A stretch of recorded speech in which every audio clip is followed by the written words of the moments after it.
Сайн бацгаана уу? Хөөхөн ухаалаг нөхөрсөг эерэг та бүхэндээ энэ өдрийн мэндийг хүргье. За ингээд өнөөдөр намайгч хоёр маань дараагийнхаа сэдвийг ярилцахаар ингээд өнөөдрийнхөө подкастыг эхлүүлж байна. Сайн уу намайгч? За сайн уу? Сони сайхан юу байна да? Тэгээд амарсан болохоор сони ярих гэхээр нэг илэгтэй юм байтгүй. Чамаар сони юу вэ? Надад бол сонин зөндөө байна уу? Жишээлбэл би өнөөдөр 10 км дугуйгаар явцсан байна. Яа. Юу хийгээд байгаа юм бэ? Би нэг газар руу яваад тэгээд лаборатори руугаа яваад лабораториос наашаа яваад ирсэхгүй дугуйгаар дандаа. Тэгээд нийт явсан замаа тоотолж үтсэн чинь 10 км явсан. Бараг тамирч шиг л. Гал тийм бэ. Баг дууны нөгөө юунд тийм уралдаанд орсон юм шиг юм бас юм шүү. Харин тий одоо ч нэг Монголд юу гэдэг болсон мэт л штэ. Дугуйны сонирхчдын клуб гээд дугуйгаараа хот хооронд болон хөдөө явдаг хүмүүс байдаг болсон юм лээ. Илүү өргөн болсон бах тий. Харин очиод тэнд жоох хүч сорт юм уу? Бас штэ. Яг болохгүй гэж. Яс санаас ерөнхийдөө энд ойрт нэлээд халуун. Тэгээд та сонссон нөгөө 7 сард Японд их гамшиг тохиолдно гээл. Нөгөө манганы зөнлөө. Харин тий. Би бас тэрийг сонсчод чамаас нэг асууд юм гэсний. За хий санаагийн зовооч тийм болов яа асууж зүрхлэв ш. Зовоогүй. Тэгэхэд болвол энтэй тэгэл лабораторитой туршилтаа гэж байж ин та. Тэгээ зарим бүс нутгуудаар бас газар хөдлөлт ихтэй байгаа гэсэн. Тэгээд 97 сард газар хөдлөлт их байх шүү гээд нэг тийм юм яваад байлээ. Манай бас мэйлэр сургуулиас нөгөө гадаад оюутан руугаа та хэрвээ аюулгүй байгаа бол тэгээ мэдээдгээ мэйл ирдэг байхгүй том хэмжээний газар хөдлөлт болсон дараа. Тэгээ тийм мэйл өчигдөр 45 дахь өдөр тийм өчигдөр ирж илээ. Гэтэ айгүй мундаг юм тий. Нөгөө өршлөн сэргийлэх арга хэмжээ авч байгаа байдал нь. Харин тэгээ азар миний байгаа газар харьцангуй нөгөө яг шууд далайтаа гацтай одоо хэсэг юм биш байхгүй юу? Тийм болохоор бас харьцангуй эрсдэл багтай. Тэгээ газар хөдлөлт бас нэлээд бага болдог. Хамгийн аюулгүй бүстэй ордог болохоор энд ер нь бол одоогоор их намгүй 50 амарч юм гэнэ. Ашгүй дээ. За хоёлаа өнөөдрийн сэдвүүг орох уу? За тийм. Өнөөдрийн сэдв юу вэ? Gap year. За миний хувьд бол gap year авч байгаагүй. Гэтэ тиймэрхүү шийдвэр gap year авж байгаа хүмүүсийг бол ерөнхийдөө үнэхээр тийм том алхам хийж ийн хүндэлмээр юм гэж боддгоо. Харин таны хувьд gap year авчихсан уу? За яг 10 жилээ төгсөөд их сургуульд орох үедээ бол gap year авч байгаагүй. Гэхдээ бакалавра төгснөхийн дараа би том охиноо дөрүүлж ирсэн байхгүй юу? Тэгээд тэр яг тэр үедээ бол магистртаа ажилласад сурч исэн давхар тэгээд яалтчгүй одоо магистраа орхих шаардлага бол гарч ирсэн. Яг тэр үеийн сэтгэл хөдлөл бол яг л gap year авцсан юм шиг одоо ер нь эргээд харахад яг тэр он жилүүд бол миний хувьд gap year нь бэжээ гэж батсан байхгүй яа. Тэгэхээр бүхэл бүтэн 6 жилийн дараа би үргэлжлүүлэн магистраа сураад тэгээд сая ирэл төгссөн. Тэгээд тэр үед надад төрж исэн бодол болон яг gap year авсан хүүхдүүдийн хувьд ижлэхэн төрөх мэдрэмж нь би үеийнхнээсээ амар хоцроод байна гэсэн тэр мэдрэмж сэтгэлзүйн тэр дарамт нь ижлэхэн байсан байх гэж боддتي. За тэгвэл юуны төрөнд үзэгчдийн өмнөөс тань дахин баяр хүргье төгсөнд нь. Баярлалаа. Би тэг шуум орчмаат үгээд алхавал дашж байгаа шүү. Гэхдээ нөгөө дуурахгүй хүргэхгүй харна. Харж штеп. За тэгвэл өнөөдөр хоёул ямар ч гэсэн gap year авч үзсэн болон аваагүй хүмүүсийн хоорондын одоо gap year юу гэж боддог үзэл бодлын тухай аль аль талаас нь судалгаан дээр болон өөрсдийнхээ бодит туршлаган дээр үндэслээд ярих нэ. Тэгвэл та өнөөдөр ямар хуу сонирхолтой мэдээлэл мэдлэг биднэрт авчирсан бэ? За нэлээд уншиж судалж үзсэн. Тэгээ өөр тохиолдсон зүйлүүдийг бас эргэж нэг харлаа. Тэгээд яг ингээ YouTube-ээс хайгаад үзэнгүүт 3 жилийн өмнө бол gap year-тэй холбоотой бичлэгүүд бол нэлээд орсон байлээ. Тэгээд тухайн үедээ би сонсч ирсэн юм билээ. За юу таач ярианыхаа өмнө хүн бүр өөрийн гэсэн үзэл бодолтой. Тэр үзэл бодол хоорондоо таарч болох, таарахгүй ч гэж болох. Гэхдээ тухайн үзэл бодол таарахгүй байлаа гэд миний зөв чиний буруу гэд нэг ерөөсөө буруу шаагаад авах ямар ч тийм ойлголт байхгүй. Өөрөөр хэлбэл хинэгний одоо хэлсэн үзэл баримтлал яагаад одоо бусад хүмүүсийн амьдралтай яг цав таарахгүй учраас яг ингээд тэрний зөв миний буруу гэж цензуурлах боломж ерөөхдөө бол гарахгүй байгаад шүү дээ. Тэгвэл gap year гэдэг нь яг юу юм бэ гэдэг талаас авч үзэх шаардлагатай болчихж байгаа. Тэгэхээр ерөөсөө тухайн амьдралын одоо үе шат хоорондын нэг тийм их завсарлагааны үе гэж баг ойлгож болохоор юм болов гэж харсан.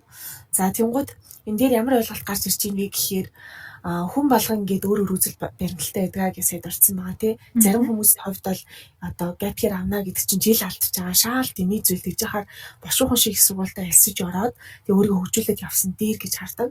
Гэтэл зарим хүмүүсийн хувьд талаараа зэрэг энэ нь ингээд өөрийгөө хөгжүүлэх аюул том боломж гэж хараад шүү дээ тий. Тийм болохоор эндээс ямар асуудал гарч ирж байна вэ гэхээр мэдээж л хүн өөртөө одоо хэрэгтэй гэсэн алхмыг одоо хийж байгаа. Магадгүй gap year авахын өмнө шалтгаанууд нь олон янз гэж болно. Жишээлх юм бол Ешийн асуулга гэл тэнгуут жилээс жилд хүндрээл ороод ирдэг тий. Тэнгуут хүссэн оноогоо авч чадаагүйгээсээ болоод их сургуульд одоо элсэн суралцах боломжгүй баснаасаа үүдэн gap year авах шаардлага үүссэн ч юм уу. Эсвэл оноо нь хүрсэн ч гэсэндээ энэ нөгөө их сургуулийн одоо элсэн суралцах тэр процессыг баталгаажуулаад араас нь бараг шууд кредитээ одоо төлбөө төлөх шаардлага үүсдэг. Тэнгууд сургуультай тэнцсэн хэрнээсээ санхүүгийн тэр байдлаасаа болоод тэгээ суралцаж чадахгүй нөхцөл байдалд орсон хүмүүс ч гэсэндээ байна тий. Үүнээс гадна дахиад ямар асуудал гарч ирж байна гэхээр саяны хэлсний шал өөр боломж бол байгаа. Гэхдээ яг нэг жилийг өөрийгөө хөгжүүлээд дараагийн ингээд байж болох илүү том алхамлуу би өөрийгөө одоо бэлдээ гэсэн байдлаар gap year-ыг авч байгаа хүмүүс ч гэсэндээ байдаг. Гэхдээ эцсийн нэг зорилго нь ерөөсөө бүгдэнд нь яг ижилхэн. Би яг нэг жилийн хугацаанд өөрийгөө хөгжүүлээ, өөрийгөө илүү сайн таньж мэдье, дараагийн алхамдаа өөрийгөө илүү сайн бэлдээ гэсэн ийм зорилготойгоор ерөөхдөө бол gap year-ыг авдаг байгаа. За тэгэхээр одоо энэ gap year гэдэг бол хувийн өсөлт хөжил, за эрэл хайгуулт зориулагдсан хугацаа юм байна гэдгийг л маш сайн ойлгож өгөх хэрэгтэй юм байна гэж харсан. За тэгээд энэ талаар судалж байхдаа бүр ингээд 2010 онд ингээд нэг эмэгтэй өгсөн ярьслага байгаа аахгүй юу? Julie Taylor гэдэг Halle их сургуулийг төгссөн эмэгтэй байгаа. Тэнгууд энэ эмэгтэй болохоор зэрэг олон улсын компанид менежерээр ажилласан юм л та. Тэгээд яг 10 жилийн төгсөөд их сургуульд орохын өмнө gap year авч ирсэн. Тэгээд тэр туршлагаа болохоор зэрэг миний Африкийн туршлага гэдэг одоо ярьслагандаа бол ингээд дурдсан байсан. За тэн дээрээ юу гэж ярьсан бэ гэхээр яг ингээд 4 сарын хугацаанд 8-аас 18 насны хүүхдүүдэд англи хэл, за тэгээд урлаг, биеийн тамир, за бет болын багийг тасалжуулах гэх зэрэг үйл ажиллагаа явуулж ирсэн. Тэгээд одоо ажлынхаа хажуугаар тухайн улс орноор аялах, за Кен болон хүртэл ингээд авирах гэх зэрэг маш олон нэмэгдэлтэй үйл ажиллагаануудыг явуулж ирсэн байна. Тэгээд ярьслагандаа би сургуулаа төгсөөд шууд их сургуульд ороогүй дээ маш их баярлагдав. Учир нь би нэг жилийн хугацаанд өөрийнхөө тухай маш их зүйлийг мэдэж авсан гэж хэлсэн байгаа байхгүй. Гэнэ бүр ямар гоё гац тий. Би өөрийнхөө тухай маш их зүйлийг мэдэж авсан. Тэгээ баг төрсэн цагаас ахуулаад өөхөх хүртлээр бид нар амьдралынхаа турш өөрийгөө таньж мэдээд ингээд явдаг байх юм шүү дээ. За тэгээ өөрчлөлээд би гэр бүл, найз нөхдийнхөө дэмжлэггүйгээр маш бага мөнгөтэй исэн ч бэрхшээлүүдийг даван тулсан гэж байна. Тэгээ Африкт хийсэн аялал маань миний CV дээр ч сайхан харагдаж байсан. За би аялалдаа мөнгө хөрвүүлэхийн тулд ажиллаж байсан туршлага. Тэгээд өөрийгөө идэвхжүүлэх болон альва ажиллаж зайлшгүй шаардлагатай зохион байгуулах ур чадвар гэх зэрэг олон юм давуу талуудаа ажил олгогч нартаа харуулжсэн гэж байгаа байхгүй. Тэгээ ярьцлагын үеэр нөгөө ажил олгогчт нь хэрхэн 88 хүүхэдтэй ингээд ажиллаж исэн, тэдэрт хэрхэн зааж байсан талаар нь маш их сонирхсан гэж байна. За тэгээ дараагийн нэг гоё хэсэг талаараа Кен ууланд буюу бүр ингээд 4985 метрийн өндөртэй ууланд авирахтаа одоо тэр авирсан туршлага нь хэрхэн өөрийнхөө тийм зоригжуулж байсан, өөрөө хэрхэн хүчрэхэг тийм хүч чадалтай байсан, хэрхэн шийдэмгүй байсан гэх зэрэг олон давуу талуудаа ингэж харуулах тэр боломжийг нь олгосон гэж байгаа байхгүй. Тэгээ хүн бүр үүнийг CV-дээ оруулаад авахгүй шүү дээ гэж хэлсэн байсан. Ингээ харахаар гоё агаз одоо хүн болгоны CV-нээс хараад байхааргүй тийм нарийн нандин туршлагуудыг энэ нэмэгтэйг олоод авсан байгаа байхгүй. Тэгэхээр Хаан цаг хугацааг хэрхэн өнгөрүүлж ийнэ гэдэг нь аюул чухал. Тэгээд энэ цаг хугацааг бүрэн ашиглаж чадах юм бол чиний тэр тодорхойлох цэгцэлд чинь ингээд бичигдэх маш гоё ингээд чимхлүүр чамайг ингээд тоцсгож өгөх тийм одоо хэсэг болж орж ирэх нэ. Яалтчгүй нам бүсгүй чинь одоо мянган өөртөө нь адилхан мэрэгчлээд төгссөн хүмүүс донд онцгой хамгийн том ялгаагаа бий болгож чадсан байна тий. Харин тийм бааз. Ганцхан жилийн дотор. Та одоо аль сургуулийг төгссөн гэсэн би сайн нэбсгүй. Их сургууль нь болохоор хаалын их сургууль гэсэн байсан. Зөв. Чиний зүгээс яг gap year-тэй холбоотой одоо судалсан мэдээлэл хуваалцвал би ерөнхийдөө ингээд энэ сэдвийг та ингээ анх санал болгосон шүү дээ. Тэгээд надад нэлээд хол хүндээ сэдв шиг санагдчихсан байхгүй юу? Учир нь гэвэл миний хувьд gap year-ийг нь авч байгаагүй. Гэхдээ gap year авч исэн хүмүүсийг л таньдаг. Тэгээд миний ганц мэддэг тохиолдол нь өөрөө тийм жоохон gap year өрн таран хийцэн гэх юм уу одоо тэр хүний хувьд миний бодлоор яг тухайн үед яг gap year төлөвлөж аваагүй. Гэхдээ ерөнхийдөө өөрөө сурах хүсэл эрмэлзгүй болсон. Тэгээд жилийн чөлөө аваад жилийн дараа яг тэр мэргэжлийг өргөжлүүлээд суралцсан. Гэхдээ би яг тэр хүн жилийн чөлөө авч явах үед нь одоо ингээд яг ямар процессор өөрийгөө хөгжүүлсэйг нь мэдэхгүй болохоор зэрэг бас тэр жилийн дараа игээд сурахад тэр хүн өөрсдийнх нь амьдрал том дэвшилтийг болсон эсхийг яг бол сайн хэлж мэдэхгүй. Гэхдээ тухайн үед надад ингээд илүү олон боломжууд хийх ингээд боломжтой зүйлүүдийг хийгээгүй болов хийхгүй болов гэж бодож исэн болохоор би яг тэр үедээ бол тэгэж бодож исэн. Гэхдээ gap year гэдэг агуулгыг судлаад ирсэн чинь энэ агуулгыг хүн gap year авсан аваагүй яагаад авж байгаа яагаад gap year гэдэг ойлголтыг хэрэгтэй гэдгийг мэдэх шаардлагатай мэдэх хэрэгтэй юм шиг санагдсан. Ялангуяа залуучууд болон сурагчид. Яг зөв. Ямар ч гэсэн эхлээд онлайн төвшөнд ярьж эхлэв л да. Тэнгүүд одоо ингээд gap year гэдэг сэдв чинь нэлээд түгээмэл болчихсон учраас gap year-ийг хэсэгчлээд ангилдаг болсон юм байна бүр. За. Тэгээд таны түрүү хэлсэнчлэн gap year-ийг янз бүрийн зорилгоор хүмүүсүүд авдаг. Тэгээд тэр зорилгод нь таарлаад ангилдаг болчих. Эхнийх нь болохоор зэрэг аялах, дараагийнх нь хэл сурах, дадлах их ажил хийх, нийгмийн сайн дурын ажилд оролцох, олон улсын тэтгэлэгт хөтөлбөрүүдэд хамрагдах, сэтгэл зүйн амралт авах, өөрийгөө нээх, ирээдүйн мэргэжлээ боддоор ойлгох гэдэг ангиллуудад ерөнхийдөө ангилдаг болчихж. Ингээ хүмүүс зүгээр сонсоход одоо би ч гэсэн анхаарал аялах гэхээр чинь баг амралт аваад байгаа юм шүү. Гэ бодсон чинь одоо тухайн хүн янз бүрийн өөрийн тэм суурь чадваруудтай байгаа. Хүн болгон харилцан адилгүй. Тэгээд бас дараа нь өөрийнх нь хүсэж байгаа болон сонгосон мэргэжлүүд нь ирээдүйд бас болох нь ч гэсэндээ харилцан адилгүй. 10 жилийн нэг ангид байгаа сурагч болгон бараг өөр мэргэжил эзэмшин. Тэнгүүд аялах гэдэг чинь тэр хүн зарим хүмүүс гайд болж үлдэн шүү. Тийш үү? Тийм тэнгүүд тэр болгон дээр нэмэлт хүмүүсүүд байдаг. Нэмэлт чадрууд эзэмшээд явах юм билээ. Тэгээд аялал гээд бид нар амрах гэж бодсон чинь зарим хүмүүсүүд тэр аяллаас хилээ сурч ийн, зарим хүмүүсүүд тэнд бизнесийн шин түншүүдийг олж харилцаа холбоогоо нэмж ийн. За тэгээд Монгол бас миний бодлоор эдгээр одоо англи дундаас хамгийн их нь гадаад руу ихтэй сургууль орохын тулд хилээ бэлддэг, эсвэл шалгалтандаа бэлддэг зарчмаар gap year-ийг илүү авдаг байх гэж бодсон. Тэгээд ерөнхийдөө яг өмнөх би бол gap year-ийг зүгээр нэг залхуураад ч юм уу амрах гад аваад байгаа жил юм болов уу гэж илүү хардаг байсан. Тэгээд энэ гэрэг судлаад байсан чинь gap year гэдэг нь яг залхуураад нэг жилийг алдаад байгаа биш, өөрийгөө хөгжүүлж, зорилгоо олж, амьдралынхаа дараагийн шатанд өөрийгөө бэлдэж байгаа үн цэнтэй боломж юм билээ. Гэхдээ зарим хүмүүс заавал нэг жил болж ийшгийг ойлгох шаардлагатай байдаг бол зарим хүмүүс ахгүйгээр бас азтай одоо тий эсвэл маш өөртөөгөө маш ихээр сайн ажиллаж чадсан хүмүүсүүд тэр хугацаагаа нэг жил биш байдлаар бас яаж басгаж болж чаддаг юм байна. Тэгээ би gap year-ийг ерөнхийдөө судалж явах явцдаа TEDx дээр нэгэн багш хийсэн ихтгэлийг сонссон байхгүй юу? За. Тэр тэгээд амар сонирхолтой. Тэр хүн болохоор эхлээд gap year гэдэг ойлголтынхаа талаар яриад тэгснээ дараа нь өөрийнхөө одоо сурагчтай хийсэн судалгааны талаар баримтууд дээр тулгуурлаад gap year яагаад хэрэгтэй гэж бодож байгаа талаараа танилцуулж байгаа. Тэгэнгүүт ихэнх одоо ингээд 10 жилийн сурагчид амьдралынхаа дараагийн том алхам их сургууль бол мэдээч маш том сонголт байгаа.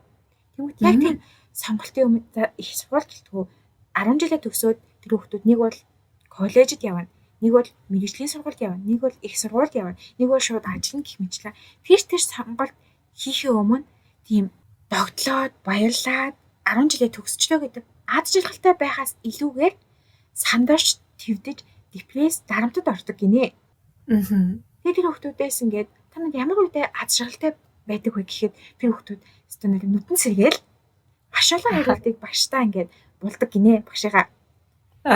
Тэгээд за тэгвэл хүүхдүүдээ та нар ямар одоо төгсөөд яг юу их вэ? Юу хийвэл та нар аз жаргалтай байх вэ гэнгүүт хүүхдүүд гацаад паникт ороод тэнгүүтээ ерөнхийдөө түгээмэл хүүхдүүдийн хэлдэг хариултуудыг маш их сандрал твтэлтэйгээр багштай хэлдэг гинэ. Тэдний ерөнхийдөө төгсөөд гоё мэргэжлээр ажиллаад амжилтанд хүрнэ. Тэгээд тэр амжилт гэдэг нь юу юм бэ гэхээр бас тэрийг тодорхойлж чадахгүй. За магадгүй амжилт гэдэг нь өндөр цалинтай болох байх. Эсвэл мөнгө их хурааж болох тийм ажил гэж хэлдэг гинэ. Тэнгүү тэр нь аз жаргалтай болох уу гэд өршөөлөд асуухад хүүхдүүд ерөнхийдөө бас гацаж сандардаг. Тэгээд тэр багшлахад та нарт ингээд юу яагаад байна? Мэргэжлээ сонголоо, их сургууль сурлаа. Тэгээд баяжна гэж бодоод идэг. Гэхдээ их сургууль та нар ингээд яаж игээ сураад төгсчлөө. Дуртай дургүй хамаагүй. Нэг диплом авчлаа. Гэхдээ тэр диплом чинь та нарын алтан тасалбар биш шүү. Тэрнтэй л болвол та нар амжилт гэдэг зүйлийг авчдаг зүйл биш. Мэдээч диплом хэрэгтэй, чухал. Зөвхөн диплом их сургуульд диплом л аваад идэв өөр олон чадваруудыг эзэмшдэг ч гэсэндээ энэ бол та нарын амьдралын баталгаа болгох тийм тасалбар биш шүү. Тэгээд хэрвээ ингээд хүүхдүүд төгсөөд юу хийх юм?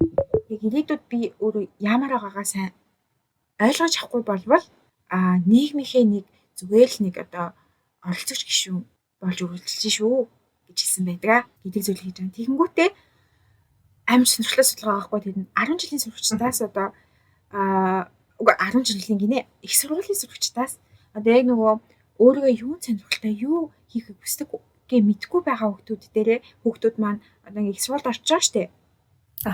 Тэнгүүт тэр хүүхдүүд дээр судалгаа хийсэн чинь оюутнуудын гэхдээ энэ бол Монголын биш ерөнхийдөө дэлхийн нийтийн гэж аах уу. Тэгэхээр миний бодлоор энэ хүн Америкийн хэд хэдэн мужуудад хийсэн судалгаа гэж бодож байна. Тэгээд дэлхийд дээрх оюутнуудын 14% нь эхний семестртээ сургуулаа хайдаг. 40% нь тухайн мэргэжлээр төгссөн ч гэсэндээ ажилгүй байдаг гинэ. Гэхдээ эдгээр хүмүүсүүд муу сурсан уу? Их сургуулийн диплом нь муу юу? Дүн нь муу юу гингүүд үгүй. Тэр хүмүүсүүд ямар нэгэн зүйлийг хийж чадахгүй байгаадаа биш гинэ. Үлдсэн одоо амжилтанд ч одоо үлдсэн 46% нь ажилд ордог ч юм уу тэгээ явцсан байхад тэр 46% хүмүүсээсээ илүү муу чадвараараа муу байгаа болоод ингэж чадахгүй нэг үгүй гинэ. Тэр хүмүүс тухайн мэргэжлээ суралцахаас өмнө одоо бакалаврт ирсэн суралцахаас өмнө өөрийнхөө яг юуг онцгой яг юу хүсэж байгаагаа мдээгүй учраас хүссэн эсвэл хүсээгүй мэргэжлээрээ өөрийгөө зөв чиглүүлж сурч чадаагүй del гол асуудал нь байгаа нэ. Тэгээд нэг маш сонирхолтой баримтуудыг гаргаж ирж байгаа хгүй. Тэнгүүд дөнгөж нэгдүгээр курстэй ороод өөрийнхөө ямар чадвар сайн юу хүсдэг мэддэг хүүхдүүд нэгдүгээр курстэй орж игээд шууд ажлынхаа дадлага хийж байгаа хүүхдүүд байна. Тэнгүүд тэр хүүхдүүдээ юугаараа ялгараад байна гэхээр зүгээр л өөрийгөө олцсон. Байгаад байна гинэ. Тэгэд хүмүүс яагаад gap year бас зарим хүмүүс яагаад дургүй байна? Жишээлбэл одоо би өмнө нь gap year гэхээр жоохон сөрөг талаас нь хүлээж авдаг байсан. Яагаад дургүй байна гэх юм бол хүмүүс яг нөгөө нийгмийнхээ step by step байгаа үйл явцыг өргөжлүүлэх сонирхолтой байдаг гинэ. Тэнгүүд та түрүү яг өөрийнхөө жишээнд хэлсэн шүү дээ. Gap year авчингууд тэр хүүхдүүд сураал байна. Тэр хүүхдүүд өөр хүрээлэлтэй болоод байна. Тэр хүн амьдралынхаа том алхмыг хийжингүүд би хийсэнгүү. Би хийхгүй байна. Би алдчих юм байна гэдэг айцаас болоод хүмүүс өөрийнхөө яг дотоод ертөнцийг ойлгох цаг хугацаа зарцуулж чаддаг юм гинэ. Тэгээ хамгийн сонирхолтой сүүлийн үед Харвардын их сургууль нэг том ерөнхийдөө offer шинэ хэсэгчтэй санал болгодог болсон гинэ.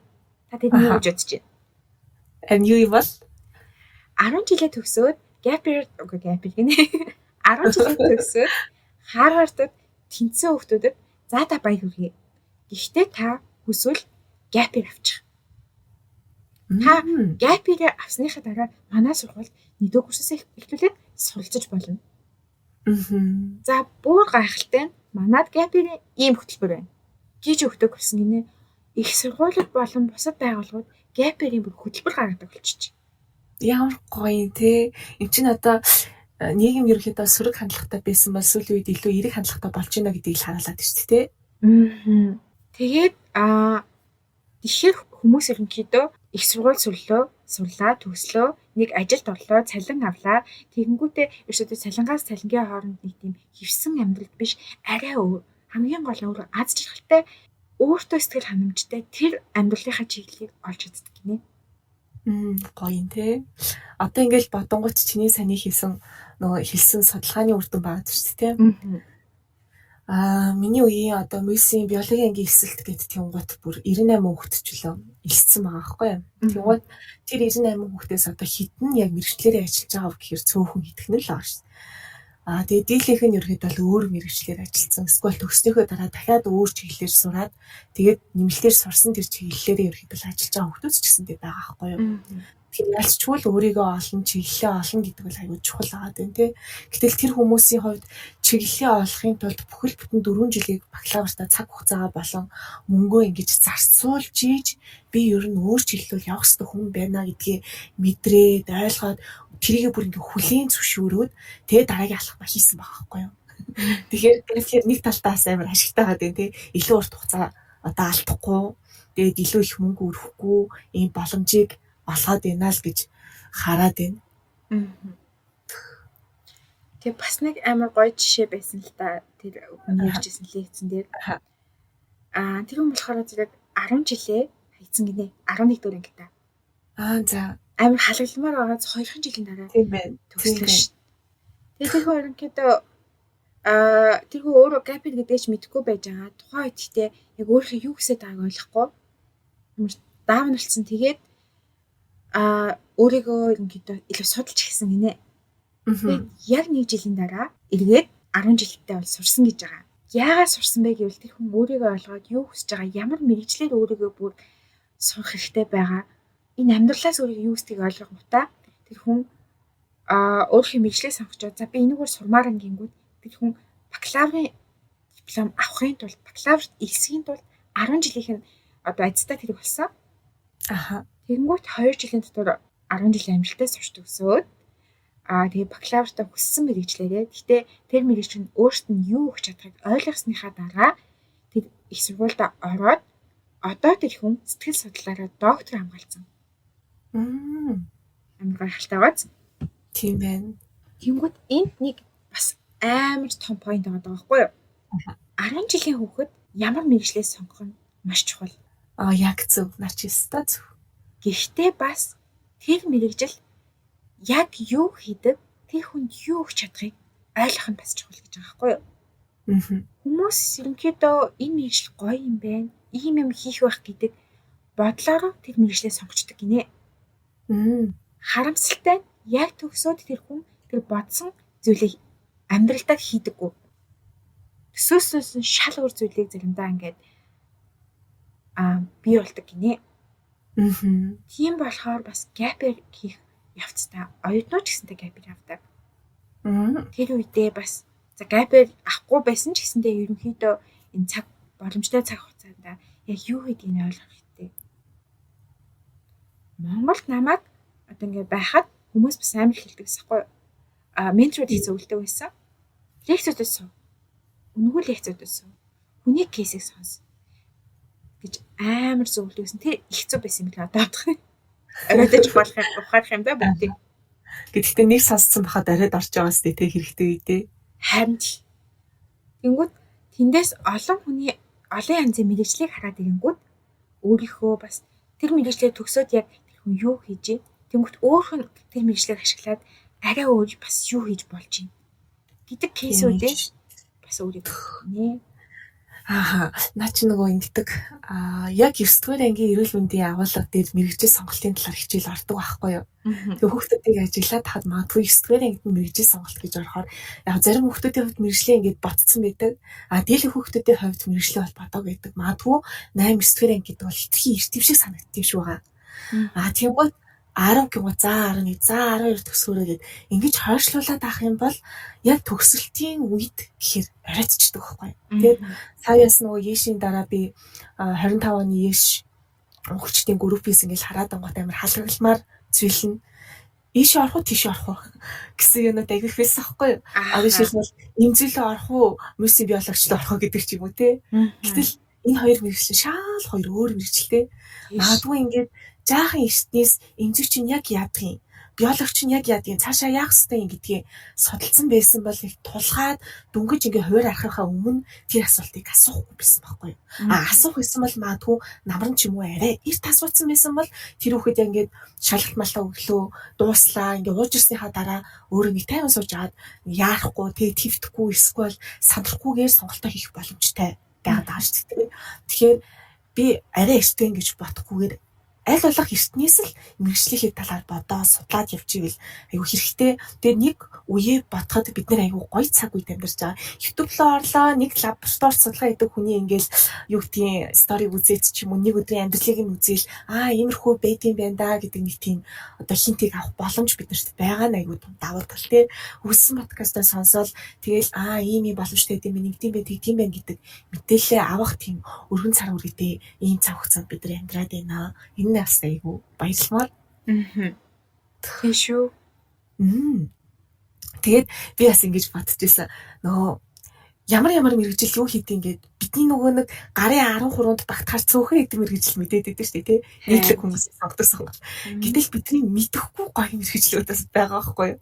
Тэгээ бүр ингээд бакалавртаа төгсөөд одоо суралцаа төгсөөд ингээд бүх юм ингээд өнгөрсөн хойно энийг би 10 жил төгсөхдөө сонссон байсан бол би энэ одоо чиглэл рүү сураад энэ мэрэгчлэр ажиллах байсан юм биш тэгээ харамсах мэдрэмж бол үнэхээр үгүй байгаад байгаа.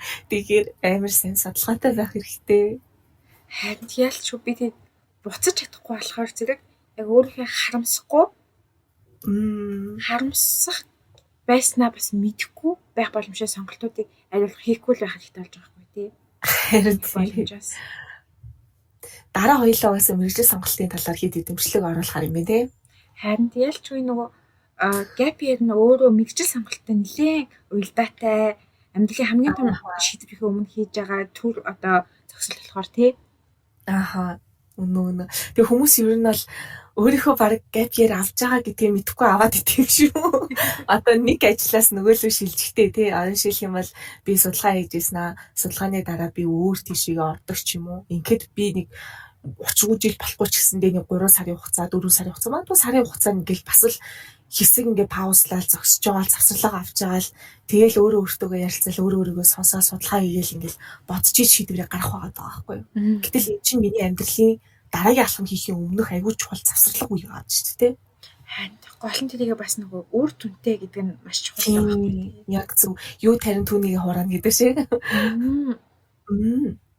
Тэг би бас хит хитэн gap-ээр аваад тэгээд түүнийгээ маш үр дүнтэй зарцуулж чадсан хүмүүсүүдийн жишээнээс одоо бид нар gap-ээр авбал яг юу анхаарах хэрэгтэй вэ гэдэг лист гаргасан байгаа.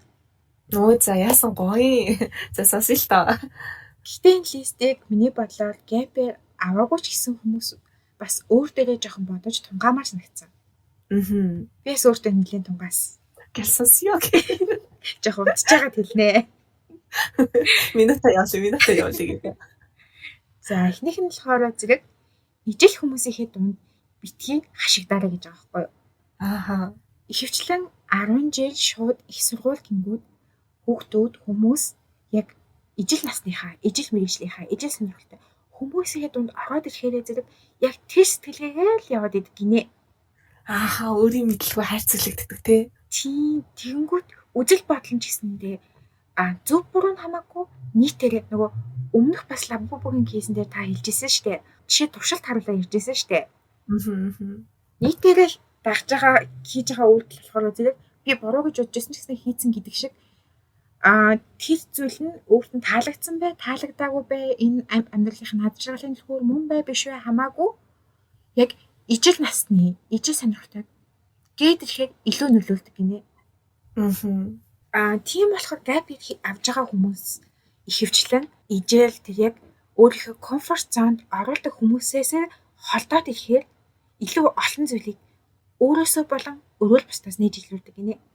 Мэлмийн нэгтгэх нь шүү дээ. Харин тий яг би одоо ийм хүн байсан юм бахтай би бас ийм зам гаргадаг байсан гэдэг тиймэрхүү юм олж мэддэг. Бас хүмүүсээс энэ хүн ингэдэм биш гэд дараа нь эн чинь бүр ингээд 4 5 за их сургууль чинь 4 жил гэхэд 6-аас 7 жилийн дараа ажил дээр гараад ирэнгүүт бас өөрийнх нь маш том ялгарх онцлог болж байгаа байхгүй юу? За хоёр дахь нь өмнө нь бас дурдаад явсан өөрийнхөө карьерийн боломжийг бүрэн ойлгоорой гэж байгаа байхгүй тийм gap-ыг авах хугацаанд. За би ийм чадвартай, ийм хичээлдээ сайн, би ер нь ийм мэргэжлэр явах сонирхолтой байгаа. Гингүүд тэр карьер тэр мэргэжил чинь чамд юу өгч чадах юм гэдгийг ойлгох хэрэгтэй гинэ. Яг энэ Монгол жоохон хязгаарлагдмал байж магадгүй. Гэхдээ гадаадд ерөнхийдөө янз бүрийн ажил дээр дадлага хийж үздэг гинэ. Энэ хүмүүс зэрэг янз бүрийн өөрийнхөө одоо мэргэжлийн дагуу болон өөр мэргэжлэлээр одоо зөөгч гих мэтчлэн part time job цагийн ажил. Тийм за хэллэгч. За цагийн ажил хийдэг ч юм уу. Тийм маш олон ажил хийгээд үзэхээр би ийм чадвартай юм байна. Энэ карьер маань ийм боломжийг надад өгөх болохоор би нэг ингэж ашиглах юм байна. Би ингэж дуртай юм байна гэдгийг ойлгоно гинэ. За дараагийнх нь болохоор зэрэг өөрийг нь аз жаргалтай болгодог зүйл юу юм? Өөрийнх нь хувьд амжилт гэдэг нь юу болохыг тодорхойлж ойлгох хэрэгтэй гинэ. Энэ орчинд маш олон зүйл байгаа. Янз бүрийн хүмүүсийг янз бүрийн байдлаар аз жаргалтай болгож болдог юм бол зөвхөн таныг юу аз жаргалтай болгож байна? Хэрвээ шинэ хүмүүстэй танилцах, шинэ хэл сурах дуртай болвол тэрэн дээрээ төгөөж ажилдаг ч юм уу тийм мэргэжлээ сонгодог маань гэхэд тухайн нэг мэргэжлээ сонглоо гэхэд тэр үргэлжлүүлээд тэр мэргэжлээ нэг компанид оронгууд тэр компани нь гадаад хүмүүстэй ирэх боломжтой ч юм уу тийм шүү дээ. Ер нь нэг зүйлийг аягүй сайн төгс сурцсан байхад, гүйцэтгэл сайтай болсон байхад тэр нь яаж чигээл амьдрал бүр ингээд аягүй чухал тийм юу болдог те. Зэвсэг болдог гэх юм уу? Тийм. Тэгээд миний бодлоор эдгээр зүйлс нь зарим хүний хувьд бол gap year бол авах шаардлагатай. Авж ийж эдгээр зүйлийг ойлгодог хүн байхад энийг бас 10 жилээс эхлүүлээд би юунд туртай юм бол өөр одоо клубуд яваад үзье. Тэнгүүд зарим клубуд чинь насан туршсан, насан туршаагүй гэд янз бүрийн насны ангилалтай бас эцэгчд авдаг штеп. Тэгээд тэнд ороод өөрийгөө нээж илрүүлээд үзэх бас болохгүй зүйл байхгүй. Тэгээд яваад ирэхээр илүү хурдан бас үеийнхнээсээ илүү төрүүлж өөрийгөө нээж gap year-гүйгээд илүү амжилттайгаар зөв мэргэжлээ өөртөө тохирсон мэргэжлээ сураад үргэлжлүүлээ сайн суралцаад дундаж жийсэн хавтаа тий. Тэгээд төгсөөд гол нь өөрийнхөө онцгой талыг харуулж цэцдэг. Тийм болж чадах юм болов уу гэж би бас бодсон. За тэгээд яг тэгсэн чинь нэг юу санаад орчлоо ажлаа. Зүгээр. Сайн нэг кино үзэхгүй юу? Яг төсвөлийн хэсэг дээрээ амар гоё ингэж хэлдэг. Чи мэддэг болвол харж эхэлнэ. Харж эхлүүл ойлгож эхэлнэ. Ойлгоод эхэлчих юм бол өмнөх чи биш болно гэж хэлдэг байхгүй. Тэгээ ингээ бадгуут нэрэл тийм байгааз те. Ямын ингээд ингээ хараал яг ингээл ойлгоал мэдрэл хэлэнгүүт яах ёстой дараагийн алхам тодорхойлоод эхэлж байгаа байхгүй те. Ер нь энэ дэр ч гэсэн. Наа чи өстө гоё үг нэх чи бичиж явуулчих би пост оруулнаа. Ямар гинэ? Нөгөө хөдөлмөрийн хөлчтэй Солонгоский драма. Юуны хөлчээ? Хөдөлмөрийн хөлч. Нөгөө нэг хөдөлмөрийн аюулгүй байдлын талаар ингээд өмгөөлөгч ингээ хэрхэн одоо хүмүүсийг хамгаалж байгаа талаар гардаг байхгүй юу? Тэгтээ амар сонирхолтой сүнс харж болдог болоо боо юм болт юм ба. Энэ амар гоё кино. Өөрөө үзэл бүр гоё. Танд юу явуулчаарай. Аха. Instagram, Facebook дээр пин пост болгоод хүмүүс санал болгоно. Тэгээд хоёлаа нөгөө киноныхаа постерыг оруулаад тэгээд гоё ишрэл үгийг оруулж тээ. Тэгээ. За түнсээ суугаа. За тэнгүүд листээ одоо хамгийн сүүлийнх нь за. Энэ сайн зөвөөлж байгаа байхгүй юу? За. Дэлхий таныг тойрч иргэдэггүй. Та зүгээр л нэг хэсэг нь. энэ хүн болохоор зэрэг өөрөө 10 жилдээ байхдаа ингээд бүх юм өөрийг нь хийж байгаа юм шиг мэдрэгддэг байсан гинэ. Ер нь өсвөр насны хүүхдүүдэд дандаа тэгж боддог. Би ч гэсэн тэгэж бодоод амьдарч ирсэн байхгүй юу? Тэгээ хизээ ч юм амьдралынхаа хугацаанд тэр бодлон самхарсан байд юм гэж. Тэгээ энэ хүн болохоор гэпэр аваад янз бүрийн олон янзын хүмүүстэй уулзаад үзсэн чинь ингээд хин ч өөрийг нь нэг тоохгүй байсан гинэ. Тэгээд за би ерөөсөө энэ дунд хинч биш юм байна. Зүгээр би дэлхийд намайг тойрч ирээд байна гэж мэдэрдэг байсан юм байна гэж. Яг үндэ үнэн байхгүй те хинч бас бусад хүмүүс нэг хамаатай бол байдаггүй. Мөн чамаа тэгээ хэлсэн чинь миний нүг аим ичиж явдаг бодол гэж санаа нурч. Амар санаанд ороод идэв. Оюутан үеийн намаа одоогийн намаа биш шүү. Оюутан үеийн намаа юу гэж боддогсэн бэ гэхээр өөрөөсөө босох хүмүүсийг тэнэг гэж боддог байсан юм. Тэгээ ажил дээр гараад ирсэн чи өөрийнхөө тэнийг хайласан юм. Бас амар сонирхолтой. Би өөрийгөө супер интроверт хүн гэж боддог гэсэн. Би үнэхээр тэгж боддог. Би бол ингээд ойлгомжтой ингээд интроверт гэж хэлдэг байхгүй. Тэгээ одоо би болохоор зэрэг нөгөө экстраверт талдаа интроверт юм уу да бараг интроверт байхгүй боллоо. Эсвэл би анхаас экстраверт байсан биш магадгүй. Тэндээ би ч юм уу тэгж бодчих. Тийм. Би бас тиймэрхүү өөрийнхөө ажилтныг бас хийсэ. Ерөнхийдөө тэгээд энд гарч байгаас өөрийгөө таньж мэддэг. Өөрийнхөө төлхөр юмнуудыг бол ингээд магадгүй зарим хүмүүс нийцсэн баг. Гэхдээ амьдралынхаа туршид бол өөрийгөө бас таньж мэдээд явах хаа. Одоо миний хувьд гэх юм бол би одоо ээж мэж болох юм болов болно л таа. Болохоро өөрийнхөө бас нэг те хүүхдээ ингээд загнаад байхдаа би бас ийм аимшигтэй характер гаргадаг юм байна. Одоогоор нэг тийм хүүхд загнаад тавьсан танилцаж эхэлнэ.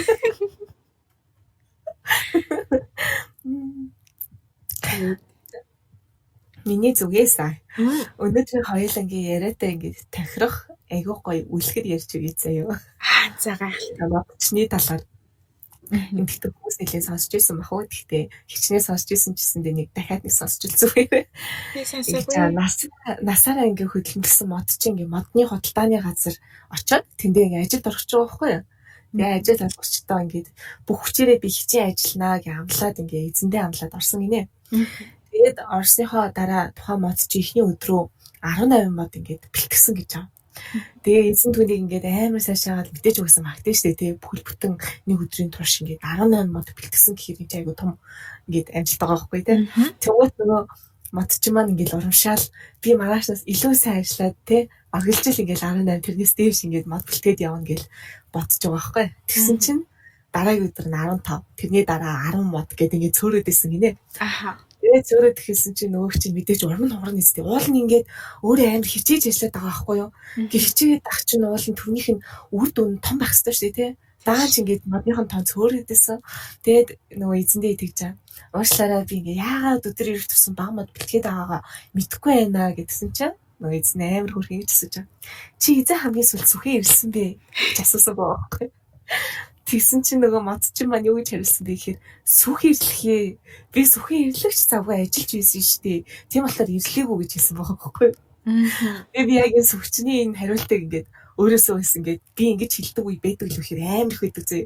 Багжилж би одоо завгүй исэн болохоор залгаж чадсангүй, завгүй исэн болохоор энийг хийж чадаагүй, завгүй исэн болохоор гэлээ гэдэг зүйлүүд аюух гарч ирдэг.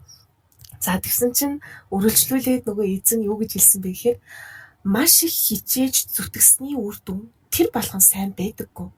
Харин ажлаа төлөвлөж бэлтгэлээ хангаж байж хийвэл гарах үр дүн нь мэдэгдэхүйц сайн байдаг. Тиймээс том жижиг гэлтэхгүй ажлаа төлөвлөж хийж байгаарэ гэж хэлсэн байгаа. Амар одоо гоё гадаг хэвчээ тий. Нэрэл тиймдээ. Тэгээд ингэж байгаа нэг яг энэ матчинтай холбоотой гоё хүний хэлсэн ишлэл гэх юм уу. Абрахам Линкольнийн хэлсэн хэрв намайг 7 өдөр мод цавч гэвэл би 5 өдөр сүхээ ирлэх болно гэж байгаа. Тэгээ бадангууд нэрэл тийм байгаас тий. Бэлтгэл ямар чухал вэ гэдгийг л илэрхийлээд байна тийм. Тийш. Тэгэхээр нөгөө нэг харин тийм байгаа амар хөөрхөн. Тэнгууд эндээс ямар ойлголт гарч ирж байна гэхээр яг нөгөө нэг талаасаа эн чинь өөрийгөө хөгжүүлээд байгаа боломж шүү. Би өөрийгөө таньж мэдж байгаа шүү. Шин зүйлтэй танилцж байгаа шүү гэдэг зүйл гарч ирж байгаа ч гэсэндээ хоёулаа түрүү ярилцсан. Яг цаг хугацааг хэрхэн зөв ашиглаж байна вэ гэдэг маань асар чухал. Тийм болохоор чи яг энэ gap year-ийн хугацаанд өөрөөсөө ямар асуулт асуусан, юуг ирж хайгаад байгаа, тий? Чиний зорилго чинь юу юм? Тэрэндээ тохирсон алхмуудыг ингээд хийх нь айгүй чухал юм аа гэдгийг харуулж байна. Нөгөө талаасаа бас ямар асуудал гарч ирж байна вэ гэхээр нөгөө эргэн тойрны хүмүүс одоо хүрээлэл энэ gap year гэдэг нь яг юу хэлээд байгаа гэдгийг ойлгож байна үгүй юу те хэр тэр хүнтэй одоо санал нэгдээд тэгээд яг ингээд тэр хүнийг дэмжиж байна вэ гэдэг маань бас асар чухал байгаа байхгүй юу. За тэгвэл гэр бүлэрхний үзэл бодлол маш чухал болж байгаа. Өөрөөр хэлбэл ямар ч асар хамгаалагч мэдээж өөрийнхөө үр хүүхдэд хамгийн сайн зүйлийг хүснэ. Түүний ижилхэн хувь хүн ч гэсэндээ өөрийнхөө төлөө өөртөө хамгийн сайн зөв гэсэн сонголтыг хийж байгаа шүү дээ тийм учраас одоо хүүхдүүд одоо гэрийнхэн ч гэсэндээ gap year гэж манай хүүхд юу юуны талаар яриад байгаа. Энийг би нэг судлаад харчи ингэж тэгчи Тэг үнэхээр манай хүүхдэд энэ хэрэгтэй юу үгүй юу хоорондоо маш сайн ярилцаад нэгээ сайн сонсоод ойлголцсон гэдэг маань маш чухал.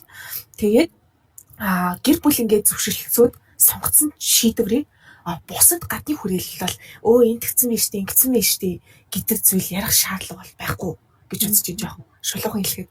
Яг нэг багш яг хэлж ирснийг би сонссон байхгүй юу. За шинжлэл тийм ингээд ингэж худлаа gap year гэж цаг алдчихж байгаа их сургуульд ажиллахгүй бараг л муудаа эн чинь gap year авч байгаа штеп гэсэн тийм хандлага гаргасан. Тэгвэл нөгөө эргэн тойрны хүмүүс нь тийш гэл санал нийлдэг ч юм уу. Иймэрхүү зүйлийг сонссон байхгүй юу. Гэтэл хүн гэдэг чинь өөрөө амар нөгөө юу сэтгэлийн амтан хичнээн таны өөдөөс тэмцээд үгүй эн чинь ингэдэгмаа тэгдэгмаа гэж хэлэхгүй ч гэсэндээ таны санаатай болоо санаандгүйсэн ганцхан үг тэр хүний сэтгэлд маш том юм сэв сулгах дайны тийм хүчтэй нөлөөлнө. Тийм болохоор аль болох тухайн хүнийг ойлгохыг хичээгээрэй. Аль болох гоё урмын үгээр тэтгэхийг хичээгээрэй. Бүр боломгүй бол зүгээр чимийг өнгөрчихөө. Тийш тий. Тийм зүйлэл айгу хэлмээр санагдсан. Гайхалтай. Ерөнхийдөө тэгээд gap year авч байгаа хүмүүсийн хувьд бол сэтгэл зүй маш тийм дарамтанд орж ээж тий. Маш их тунгааж бодож ээж, маш олон хүнтэй ярилцж ээж маш удаан судалгаа хийж тэр шийдвэрийг гаргаж байгаа. Тийм болохоор эцээц тэр шийдвэрийг хийсэн бол нийгэмд магадгүй хүлээн зөвшөөрөхгүй хүмүүс их байсан ч гэсэндээ яг өөрийнхөө төлөө зохисох нь бас миний хувьд зөв гэж бодож байна. Бас таны хэлсэнчлэн тэр сонголтыг тэр хүн гэр бүлтэйгээ бие даагаад өөрөө бодоод хийж байхад заавал тэгэж шүүмжилж одоо мохох хэрэг байхгүй гэж бас бодож байна. За тэгэхээр нөгөө би чи хобби хэлжсэн шүү дээ. Нөгөө кино үзээд сонсох туртай одоо нөгөө гоё өнүүдийг цуглуулах туртай. Бүр ингээд тийм дилетээр гаргацсан тэрэн дээрээсээ ингээд хэрэгтэй юмудаа бичээ дараад нь хүнд чинь нөгөө сэтгэлээр унсан ч юм уу эсвэл ямар нэгэн одоо хүнд даваа тохиолдсон үед яг тэр кинон дээр яаж хийжсэн гоё өнүүд чинь бодогдоод тэгэл дараагийн алхмаа хийх зориг маань болж өгдөг байхгүй. Тэгэхээр яг түнтэй ижилхэн манай подкастыг сонсож байгаа хүмүүсийн хувьд яг энэ энгийн юм шиг хэрнээсээ хэрэгцээтэй энэ ярианаас өөртөө ингээд шаардлагатай мэдээллүүдийг тэр урмын үгсийг бас олж авдаг байгаасаа гэж айгүй хүсэж байна. Тэгээ бидний подкастын ингээд хүрэх гээд байгаа энэ сэдвэр өнөөдрийн сэдвэр хүрэх гээд байгааг бол одоо тэр зорилго бол мессеж бол цаг хугацааг өөрийнхөө талд ашиглаарай. Та нар чаднаа л гэж хэлэх тэр мессежийг хүргэхийг бол зорилоо. За тэгээд өнөөдөр энэ хүртэл үзсэн баярлаа. Дуусахын өмнө намайгчс би яг нэг юм асуучих. За сая дөнгөж толгоонд ороод ирлээ. Таны хувьд гэхдээ яг аз жаргал гэж юу вэ? Үгүй амжилт гэж юу вэ гэж асуух чад. Амжилт гэж юу вэ гэж юу? Амжилт гэдэг нь болохоор зэрэг сэтгэл ханамжтай байдлыг хэлэх юм болоо. Яг хуу хэлэхээр жоохон юу яриад байгаа юм бэ гэхээр сонсогдож магадгүй. Тэгэхээр миний бодлоор амжилт гэдэг маань одоо хүн өөрийнхөө ингээд ажиллах мэргэжлээ сонгоцсон тэр мэргэжлээрээ ажиллаад мэдээж өөрийнхөө амьдралыг залгуулж байгаа тий. Гэтэл яг өөрийнхөө эзэмшсэн тэр мэргэжлээ бүр яг өөрийнхөө болгоо гартаа оруулаад тэгээ бүр үнэхээр чадварлаг юм боловсрч юм болоод тэгээд яг хийх ёстой юмаа бүр ингээд үнэхээр сайн гүйцэтгэлтэй хийгээд ингээд явж байгаа. Тэрнээ сэтгэл ханамжтай байгаа нь өөрөө нэг талтаа амжилт юм болов гэж хараад байгаа юм. Тэгвэл хүмүүсийн хувьд амжилт гэхээр амар том амжилт гаргаад яваад байгааг бас ингээ харах гэдэг шүү дээ. Гэтэл бид нар яг л ингээд одоо ямар нэгэн торох зүйл авахгүй одоо ирсэн тэр шалгуур янз бүрийн асуудлуудыг даваа шийдвэрлээд явж чадж байгаа нь бас эрүүл сайхан байгаа нь энэ нь өөрөө бидний амьдралын хамгийн гол амжилт юм болоо л гэж хараад байгаа шүү дээ. Чиний хувьд тэгвэл юу вэ? Миний хувьд би сая хариулсан л да. Амжилт гэдэг бол аз жаргал. Гэхдээ тэрийг мэдрэх яг зөв. Заримдаа аз жаргалтай байгаа гэдгийг мэдрэхгүй үед байдаг. Жишээлбэл одоо би ингээд би энэ бол хүссэн мэргэжлээрээ суралцж байгаа. Тэгээд заримдаа ингээд туршилт бүтлгүүдтэй бүр уур хүрээл гомдол тэгэж амар энгийн туршилтанд би одоо ихтэй алдчихж байгаа байхгүй юу? Тэгээ бүр алдаагаа ойлгохгүй байгаа л ингээд энийг одоо ийм ч хөхөд хийж чадчих, би л чадахгүй байх гэж гомдох үед. Тэгэл яг үндэ яг 2-3 удаа би хийх боломжтой байна. Хийж үзчихин гэдэг чинь амар гоёхгүй юу? Тэрстэй бууж өгөөгүй үргэлжлүүлж ин гэдэг чинь өөрөө би тийм туршилтыг хийж үзхийнсэн гээд өмнө нь номноос уншиж байхдаа энэ туршилтыг ганц удаа хийгээд үзчихсэн гэж боддог байсан. Тэгэхэнгүүт хийгээд бүр фейлдээд дараа нь тэгээд үргэлж амжилттай хийдэг болох хэмжээнд хүрчээд байгаа байхгүй. Тэгэхээр тэр бүтлгүүтэл маань бас амар том аз жаргал байсан байгаа байхгүй. Өөрөлдвөл миний хувьд тэр бүтлгүүд амжилт байсан байгаа байхгүй. Товчондоо бол ингэж хэлж болох юм шүү дээ. Өнөөдрийн өөрөөсөө илүү ингээд агсан төвшний өөрийгөө маргааш нь бүтээж ийна гэдэг чинь өөрөө амжилт байгаа ч тий. Бас нэг бодлоос тийм шүү. Тийм. За тэгээд өнөөдрийн маань дугаар дуусч байна. Инхүү өндөрлж байна. Тэгээд сонсогчдоо лайк, subscribe дараарай. Өөрсдийнхөө үзэл бодол санаа оноо дараа нь ярилцмаар байгаа зүйлсээ комментэнд бичээрэй. Бас бит хоёрын мэдлэгтэй хов подкаст гэсэн Instagram болон Facebook-ийг фоллоу хийгээрэй. Тэгээд удахгүй яг 2-7 хоногийн дараагаас эхлүүлээд Токиогийн аялын жижигэн нээлүүд ороод явна. Гайхалтай. Би чсэн гэсэн ядуу хүлээж ийн үзхийг. Та баяртай гэж хэлэх байлаа. Зэрэг хэлэх юм уу одоо юу хий? Баяртай хэлэх үү? Нэг хөл ураг гэж хэлэх гэж. Тэгээ 1 2 3 Баяртай. Хам хөтгөлс цуг байчиг тусглаа. Тэглээ. За, өөрийгөө батаад. Өсгсөн над өгөл биш ч гэж. За болсон юм уу? Ахиж хэлсэн ч одоо нөгөө өгөл би бичиж аваагүй ч мартсан ш. Ёо таныг өстө хөөгд тах юм аа. Дараа таалинг явуулаарай.